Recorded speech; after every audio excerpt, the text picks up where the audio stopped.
తల్లికి వందనం అన్నదాత సుఖీభావ పథకాలపై ముఖ్యమంత్రి చంద్రబాబు నాయుడు మరోసారి కీలక ప్రకటన చేశారు. తల్లికి వందనం అమలుకు అన్ని సన్నాహాలు చేస్తున్నట్లు ఆయన వెల్లడించారు. పిల్లలు స్కూల్కి వెళ్లేలోపు పథకం అమలు చేస్తామని ఆయన చెప్పారు. ఇంట్లో ఎంతమంది పిల్లలు ఉంటే అంతమందికి తల్లికి వందనం పథకం తప్పకుండా ఇచ్చి రుణం తీర్చుకుంటామని చంద్రబాబు అన్నారు. ఎంతమంది పిల్లలు ఉంటే అంతమందికి 15,000 ఇచ్చి ఆ తల్లికి అండగా నిలబడతామని హామీ ఇచ్చారు. అందుకే దాని మీద కూడా కట్టుబడి ఉన్నాం. వీలైనంత త్వరలోనే ఇస్తాం. ఒకేసారి 2 సార్లు ఎలా చేయాలో ఆలోచిస్తాం. రేపు సంవత్సరం జూన్ 2వ తేదీన పిల్లలు స్కూల్కి వచ్చే పరిస్థితి వస్తుంది. ఆ సమయంలోనే మొదటి సంవత్సరంలోనే ఇవ్వడానికి అన్ని సన్నాహాలు ఆలోచిస్తున్నా. తప్పకుండా ఇచ్చి రుణం తీర్చుకుంటామని ముఖ్యమంత్రి చంద్రబాబు అన్నారు. ఇదే విధంగా మే నుంచి వీలైతే రైతు భరోసా కింద సాయం చేస్తామన్నారు. కనీసం 20,000 ఇచ్చే కార్యక్రమానికి శ్రీకారం చుడతామన్నారు. కేంద్రం ఇచ్చే నిధులతో కలిపి రైతు భరోసా కింద 20,000, కేంద్రం 6,000, ఏపీ ప్రభుత్వం 14,000 ఇస్తామన్నారు.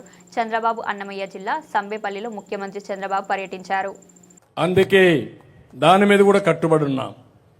వీలైనంత తొందరలోనే వీలైతే ఒకేసారి 2 సార్లు ఎట్లా చేయాలి.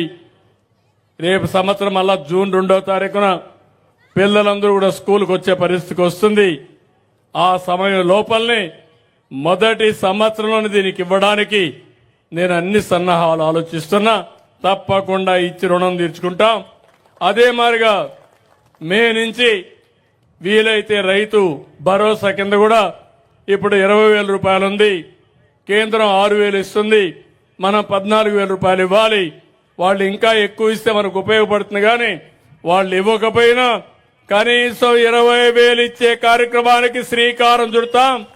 కేంద్రం ఇచ్చేదానికి అనుకూలంగా 3 విడతల్లో మీ డబ్బులు ఇచ్చే కార్యక్రమానికి కూడా శ్రీకారం చుడతాను. అంటే నేను చేసే పనులు నేను చేస్తున్నాను. మీరు కూడా ఆదాయాన్ని పెంచుకునే మార్గంతో ముందుకు పోవాలి. శాశ్వతంగా పేదలుగా ఉండడం కాదు. శాశ్వతంగా మనం అందరం ప్రభుత్వం పైన ఆధారపడకుండా మన కాళ్ల పైన మనం నిలబడుతూ ప్రభుత్వం ఇచ్చే సహాయాన్ని తీసుకుని ఇంకా ముందుకు పోవాల్సిన అవసరం ఉంది.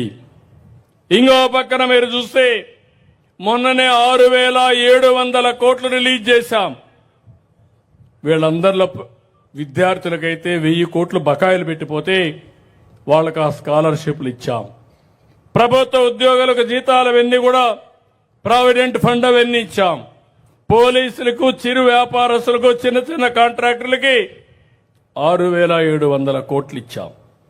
ఇప్పటి వరకు మీరు చూస్తే ఈ 7-8 నెలల్లో 22,252 కోట్లు ఖర్చు పెట్టి బకాయిలన్నీ పూర్తి చేసే పరిస్థితికి వచ్చాం.